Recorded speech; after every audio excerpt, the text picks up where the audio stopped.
Hello, good and faithful people of the Church of the Mediator. It's Father Dale. I hope you're well and wherever and whenever it is that you hear this message this week. This Sunday is the second Sunday in August, and it is a normal Sunday here at the Church of the Mediator, 9 a.m. in English and 1 p.m. in Spanish. Of course, you know we're coming up on the Tossed and Found sale on August 17th, Saturday, from 8 to 2 p.m. and folks have been bringing their donations for the Tossed and Found sale, and people have been mulling around, preparing and organizing and setting up spaces already. I hope you're looking forward to that. Of course, I wanted to mention to you and remind you that on Sunday the 18th at 9 a.m. we're going to bless backpacks. So if you are a student or you have students in your household or you're an educator, please bring your materials, your backpacks, to be blessed on the 18th. On the 18th at 1 p.m. we're not going to have our usual Spanish language liturgy here. We're going to go down to Norristown, to St. John's Church in Norristown, to celebrate the feast of St. Mary the Virgin that day. And lots coming up as well as we prepare for fall and for kickoff in September and for bringing back our post-summer rhythms of life music, of course our music program, as well as our formation and our fellowship. I'm here today for my reflection in the chapel of St. Mary the Virgin. We are this week going to hear again another part of the 6th chapter of John's Gospel, where Jesus is speaking about himself as the bread of life. You've heard that already for a couple of weeks, and we're going further along for a few more weeks as Jesus speaks about himself in that way. And that's why I'm here. I'm here in front of the Aumbry, A-U-M-B-R-Y. It's a fancy word for a box that is called a tabernacle when it's placed over top of the middle of the altar, but when it's on a side wall or in a side chapel, it's called an Aumbry. Don't ask me why that is the case, but you know, church likes fancy words for different things. The Aumbry here is the fancy box in which we keep the reserved sacrament. The reserved sacrament is that which is left over after a celebration of the Holy Communion. And in our case, we have this lovely shiborium in which we store the consecrated sacrament of Christ's body, the bread and the wine, as well as holy oils, the oil of chrism and the oil of the sick that we use from week to week and from time to time.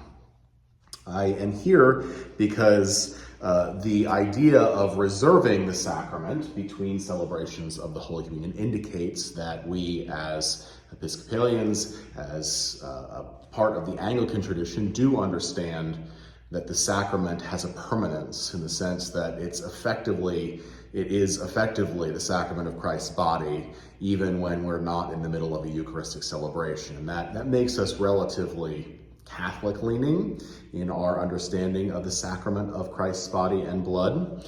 So here in this box, we understand that Christ is present in that sacramental way that Christ is present, really present, even in between the times that we're gathered together to celebrate the Eucharistic liturgy. But that idea of reserving the sacrament has remained kind of a quiet part of our tradition. We're a little less focused on it, perhaps, than our Roman Catholic siblings. We're a little bit more like the Orthodox in that way, who also reserve the sacrament, but it's not made as much of a big deal about as it is in Roman Catholicism, where folks will oftentimes come to a chapel like this and spend time venerating or praying in front of the most blessed sacrament, as they might call it. But one of the things I did want to mention is something that I find funny, is that in between the 1549 prayer book, the first Book of Common Prayer, and then the 1559 Book of Common Prayer, which was a much more Calvinist or Reformed leaning Book of Common Prayer, the understanding of the type of bread that would be used at the Eucharistic celebration changed. So in 1549, they were concerned about making sure that all of the parishes in England used the same kind of bread, and they suggested it should be basically an unleavened flat bread is what the rubric says, as it was afore, but without all manner of print, so there should be nothing printed on it, and something more larger and thicker than it was, so that it might aptly be divided in diverse pieces. And everyone should be divided in 2 pieces at least, or more, by the discretion of the minister, and so distributed. But then by the time the 1559, the Elizabethan prayer book comes along, the influence of people who were concerned about particularly in the second generation of reformers, concerned about what they understood to be superstition, which was any kind of ritual practice that would create a hierarchy between the clergy and the laity. That's been a hallmark of our tradition since the beginning, is the understanding that lay people have an equal standing and are not a separate caste or caste from the clergy.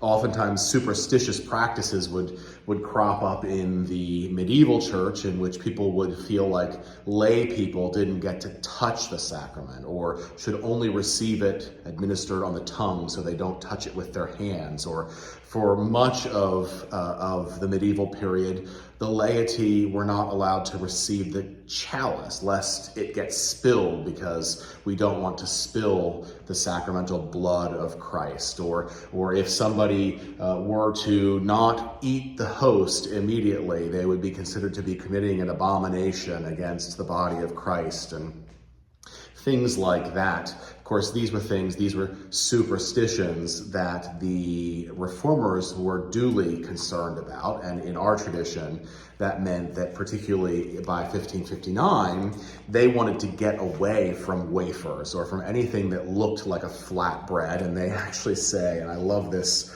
rubric, it says, "And to take away the superstition which any person hath or might have in the bread and wine, it shall suffice that the bread be such as is usual to be eaten at the table with other meats, but the best and purest wheat bread that conveniently may be gotten. And if any of the bread or wine remain, the curate shall have it to his own use." So by that time, and for much of the then history after the 1559 Book of Common Prayer, Anglicans would be used to what looked like regular table bread, basically a loaf of bread that then would be cut up into pieces and would be consecrated and used to administer the sacrament of Christ's body. It wasn't until the reforms, the Anglo-Catholic reforms of the late 19th century, just a little over 100 years ago, that it became very common practice again for us to use a wafer, a flattened, unleavened bread for the Eucharistic celebration. And so just a little bit of me geeking out about Jesus as the bread of life. We receive him again and again each time we celebrate the Eucharist, of course, and we know that he lives on as the bread of life and the cup of salvation in our hearts daily. And fascinating to think about the way that that has worked itself out in our own church and in our own tradition. I look forward to seeing you on Sunday, my friends. Until then, many blessings.